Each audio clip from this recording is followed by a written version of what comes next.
Hola, soy Carmen de Almería. Espero que me vayáis conociendo poco a poco por los otros vídeos que he hecho.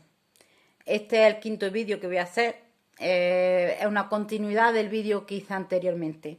Estuvimos hablando acerca de los abusos sexuales, experiencia que yo pasé por ella. Y os dije que hablaría sobre el suicidio, continuidad de los años próximos siguientes a lo que yo pasé ahí. ¿Qué pasó después de todo lo que yo comenté en el vídeo anterior sobre los abusos sexuales? Pues cuando yo vi que no había solución ninguna, que yo no vi solución por parte de la secta, al contrario, me dijeron que lo dejara todo en manos de Dios, que confiara en Dios, palabras textuales, que Dios ya se encargaría de castigar a este hombre. Por medio del Armagedón lo iba a destruir. Pero yo tenía que esperar a ese tiempo. ¿Cuándo? No lo sé. Ellos ahora mismo están diciendo que estamos el último día. Pero hace ya de esto, hace ya 30 años. Y ellos dicen que estamos el último día. Vamos, el último, que puede ser en cualquier momento. Pero si tienen preparado para hacer una sede para terminar en el año 2026. Que no lo entiendo, pero bueno. Entonces, yo como no vi solución ninguna por parte de la secta, pero sí tenía mucho sufrimiento. Tampoco vi solución por parte de la familia. Ninguna.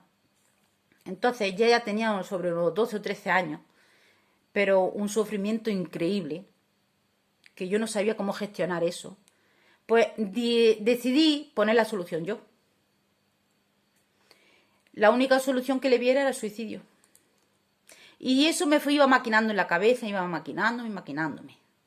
Hasta que un día dije, Dios, voy a intentarlo. Sí, porque era la única solución que yo veía. Mis padres viven en el campo y en aquellos tiempos tenía animales. Entonces por las mañanas nos íbamos a los animales, los limpiábamos, le echábamos de comer. Y ese día decidí que no iba. Le dije que me encontraba mal y que no me iba a levantar. Mis padres se fueron y yo me quedé en casa. Hice nada más que salir de la casa, pues yo corriendo, pues me levanté y de los mismos medicamentos que yo estaba tomando, porque yo tenía diagnosticado por el psiquiatra una depresión de caballo. Y el diagnóstico que me dio la secta era que era una persona débil espiritualmente porque no confiaba en Dios. Tenía dos diagnósticos. Bueno, pues yo me levanté de los mismos medicamentos que yo estaba tomando. No recuerdo si eran tranquilizantes o pastillas de dormir. No recuerdo qué clase de pastillas eran, pero me tomé un montón. Tampoco recuerdo las que tomé. Y me acosté. Mi madre llegó al poco tiempo, pero yo de eso sí me acuerdo. Y claro, cuando entró a la habitación, pues posiblemente viera las cajas de pastillas, yo no sé cómo se dio cuenta. Sí recuerdo que empezó a llamar a mi padre. Baja, que mira lo que ha hecho tu hija. Yo esas palabras las analizo ahora. Bueno, las analicé hace ya años, pero que en ese momento no percibía todo eso. Pero después digo, baja, que mira lo que ha hecho tu hija. Vale. Mi padre bajó corriendo, viendo lo que había hecho, vamos al hospital, vamos al hospital, vamos al hospital. Yo decía que no, que me dejaran descansar, que quería dormir, que quería dormir. Entonces mi padre insistía tanto y tanto que al final dije, vale, yo voy. Pero me lleváis primero a la casa de ancianos. Fíjate cómo estábamos dominados, cómo estamos adoctrinados, cómo estábamos tan, vamos, dominados por ellos, que yo antes de ir al hospital tenía todavía que ir a decírselo al anciano. Como si a mí me importara lo que el anciano ya pensara después de lo que había hecho. Bueno, fuimos a ver al anciano. Mi padre accedió y fuimos a ver al anciano. Y estaba su esposa presente, que no entiendo por qué en ese momento, porque no era cosa para estar su mujer delante. Él me dice, ¿sabes lo que ha hecho Mari? Sí, yo claro, me tomo la pastilla. Quiero acabar con esto y ya está, no quiero sufrir más. Pero tú sabes lo que ha hecho. Yo pensando en sí, en cuestión lo que estaba preguntándome, lo que yo había hecho en ese momento. No le estaba dando otra reflexión. No, ellos lo que querían era que si yo entendía lo que significaba lo que había hecho, que yo había cometido un pecado contra Dios. En ese momento, imaginaros, en ese momento en el que ellos deberían de estar preocupados por una vida humana, fuera de su ovejita o no fuera de su ovejita, por una vida humana. De decir, bueno, vamos a llevarla corriendo al hospital, vamos a intentar de salvarla y después hablamos. No, que si yo entendía lo que había pasado, lo que había hecho y que yo había cometido un pecado, o sea, me estaban todavía, vamos, yo estaba en el hoyo y me estaban pisando con el pie todavía. mi padre se puso un poco violento y no sé si era porque se estaba perdiendo el tiempo y mi padre quería ir al hospital o por la reacción que tuvieron el anciano, no lo sé. Pero yo todo esto lo he ido analizando después, en ese momento yo no me daba cuenta. Después no sé lo que pasó exactamente porque creo que por las pastillas yo ya estaba un poco desnortada o algo, no recuerdo bien. Pero sí recuerdo que quién fue al hospital. ¿Y sabéis quién estaba en el hospital? Pues solamente estaba mi padre. Mi padre. Ni estaba nadie de la secta. Nadie. Principalmente los ancianos que deberían de haber estado preocupados por su ovejita. Ni estaba mi madre. Y mi padre estaba fuera, sin saber cómo estaba su hija dentro. Solo. Fijaros a dónde llegan como humanos. Como humanos. Todo eso lo he ido después yo analizando, cómo me dejaron sola, en ese mismo momento yo no lo percibía, pero después sí lo he ido yo analizando poco a poco. Yo decía, pero bueno, si es un Dios de amor, si es una religión en la que es todo amor, ¿cómo que ellos no se preocuparon por mí en ese momento, aunque después decidieran hacer lo que hicieron? Vale, yo lo entiendo, pero en ese momento se ponen todavía a pisar más. Y ni siquiera... Bueno, la cuestión es que yo estuve 3 o 4 días después de salir del hospital sin ir a la reunión y le mandaron un mensaje a mi madre, porque en aquellos tiempos nosotros no teníamos teléfono, diciéndole que querían hablar conmigo. Ni siquiera se dignaron a venir a la casa. Nadie. Bueno, cuando yo fui a la reunión, a la próxima reunión que yo fui, en la salita B, pues bueno, cuando se terminó la reunión me estaban esperando. Que querían hablar conmigo. Digo, vale, vamos. Y allí pues me echaron otro sermón. Un sermón un poco fuerte. Me dijeron que si yo entendía perfectamente lo que había hecho, que eso era un pecado y que eso era motivo de expulsión. Porque yo había atentado contra la vida que no era mía, que era de Dios. Yo me quedé un poco... expulsión. Y entonces me dijeron, como consuelo, que bueno, que habían decidido que no se me iba a expulsar, pero sí se me iba a censurar. Y que la censura iba a ser pública. Por lo tanto, eso quería decir que públicamente se iba a hacer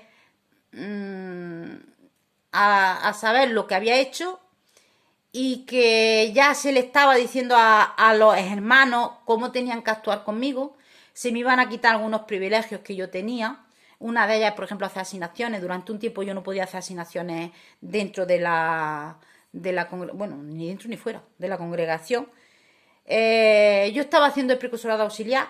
Me dijeron que ya no podía hacer el precursorado auxiliar hasta que no pasara un tiempo a ver lo que pasaba. Se me quitaron varios privilegios. Y encima no podía asociarme de la misma manera que me asociaba con los hermanos. Ya me tenían señalada. O sea que una forma de ayudarme, fijaros, de ayudarme, era lo único que había, que yo conocía, encima se me privaba. Yo no podía tener el mismo contacto que tenía antes con los hermanos. Eso de irme con un hermano a una hermana a tomar un café o algo, eso no lo podía hacer. Solamente el contacto dentro de la congregación. Lo que sea relacionado a lo espiritual. Pero hasta que ellos no decidieran lo que era un contacto como de ocio, no se podía hacer. A mí me tuvieron señalada mucho tiempo. Hasta que empezaron ya a decir, bueno, ya si quieres hacer precursorado auxiliar, pues se te puede dar de vez en cuando. Y empezaron allá a darme asignaciones. Y así sucesivamente. Esa es la secta de amor que había. Esa era la secta de amor que había. Ahora yo digo una cosa. Nos decía que tenía que confiar en Dios y en el esclavo fiel y discreto. Esclavo fiel y discreto. Esclavo fiel y discreto, que será el cuerpo gobernante. El cuerpo gobernante. Le digo yo al cuerpo gobernante. En la Biblia, donde eso que se nos dice de libre albedrío, ¿dónde está? ¿Dónde está? cuerpo gobernante. Me dirijo a ustedes, cuerpo gobernante, porque son ustedes los que ponen las normas, ¿eh? No es que tenga nada en contra de ustedes personalmente, sino tengo en los que ponen las normas. Son ustedes. Por lo tanto, me dirijo a ustedes. ¿Dónde está el libre albedrío que podemos nosotros utilizar? O sea, yo tengo una pregunta sobre cualquier tipo de normas que ponen ustedes y yo no tengo derecho a preguntar, oye, ¿por qué eso no se puede hacer? ¿Me pueden explicar el por qué? Por medio de la Biblia, explíquenme ustedes por qué han puesto esa norma. ¿Por qué yo tengo que vestir con falda por debajo de la rodilla o larga? ¿O por qué yo tengo que sentarme sentada sin poder cruzar los pies? O, vamos, preguntas, normas tontas que ponen, que uno no las entiende. Pues a mí me da una explicación con la Biblia, y yo la entiendo, pues ya está, yo la acepto. Pero yo tengo que tener mi libertad de expresarme lo que siento. Y ustedes tienen la obligación de explicármelo con la Biblia. Entonces, si yo quiero acatar, la acato, y si no las quiero acatar, no las acato. Entonces tengo que acatar las consecuencias de la decisión que yo tome. Eso sí, lo veo justo. Pero esa mordaza que nos han puesto aquí, una mordaza. Vamos, nosotros venimos con la mascarilla puesta desde que entramos en la secta. Yo desde que nací en la secta prácticamente ya vengo con la mascarilla. No sé por qué ahora me molesta tanto ponerme la mascarilla. Porque ya venimos con ella puesta.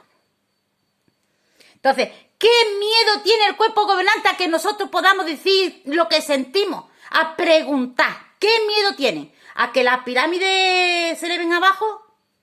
Digo yo. ¿A que se descubran las mentiras que están diciendo? Digo yo. Porque normalmente cuando uno tiene un problema, se nos aconseja que vayamos al anciano. Y el amor que el anciano tiene le da a los suyos, ¿dónde están? Porque a mí amor no me dieron ninguna. Al contrario, fueron palos, palos, palos y palos. O sea, que tú te estás cayendo y te estamos empujando para que te vayas más para abajo. Te estamos empujando todavía. Esa es una religión de amor. Ese es el Dios de amor que ustedes tienen. Ese es el Dios de amor que ustedes tienen. Pues están teniendo los resultados de tantos suicidios que hay dentro de la secta. Ahora recuerdo que hubo una época que salían muchas publicaciones, las jóvenes les preguntan, el libro de los jóvenes preguntan, de la despertar, de la atalaya. Hubo una época ahí que hubo muchas publicaciones dando consejos sobre los suicidios, el pecado que era un suicidio. ¿Por qué? Porque estaban viendo la realidad que estaban viviendo dentro, ¿no? Porque de la depresión al suicidio hay un paso nada más. Y dentro de la secta de depresión hay infinidades. Lo que no entiendo como tanto niño. Bueno, yo sí lo entiendo. Yo sí. Lo que no es entendible es que tantos niños estén muriendo de esa forma. Porque hace bien poquito ha salido las noticias. O sea, que no es una cosa que yo diga. No creáis lo que yo diga. Porque esta es mi experiencia. Yo puedo mentir aquí perfectamente. Si quiero. Pero meter en internet, donde hay cartas de las congregaciones, que se le manda a las congregaciones, donde hay cartas que se le manda a los ABT,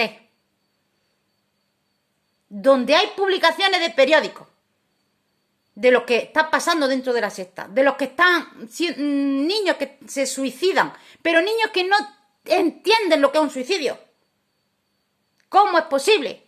Porque una persona cuando tiene 30, 40 años y a lo mejor se le viene que se ha quedado en el paro, que tiene una hipoteca, que tiene que darle comer a los hijos y no sabe, no encuentra la solución, pues normal que ¡bum! Yo me quito la vida. O te viene una enfermedad de golpe que no entiende, que no sabe cómo va a solucionar, ¡pum! O si te ha muerto alguien, un familiar, un hijo, lo que sea, lo entiendo. Pero un niño de 10, 11, 12 años, ¿qué sufrimiento puede tener para que llegue a ese extremo? ¿Me lo queréis explicar? Están controlados desde chiquitines, de cómo tenemos que vestir, de cómo tenemos que hablar, de cómo tenemos que andar, de cómo tenemos que sentarnos, de con quién nos tenemos que asociar, de con quién no tenemos que asociarnos. Si las familias son testigos, sí. Si no son testigos, cuidadito, hay que tener la menos relación posible porque nos puede llevar por mal camino. Y siempre amenazando. Cuidado que si no hacéis lo que dice el cuerpo gobernante. Porque eso no es lo que pone el cuerpo gobernante. Porque yo en la Biblia no he leído que no se pueden cruzar los pies. Yo no lo he leído, ¿eh? Entonces, te amenazan que si no haces lo que dicen, que el Armagedón. Que el Armagedón. Te van a destruir. No te hablan de un Dios de amor. No, ellos te hablan de un amor de destrucción. Están siempre amenazando, cuidado, porque va a venir el Armagedón.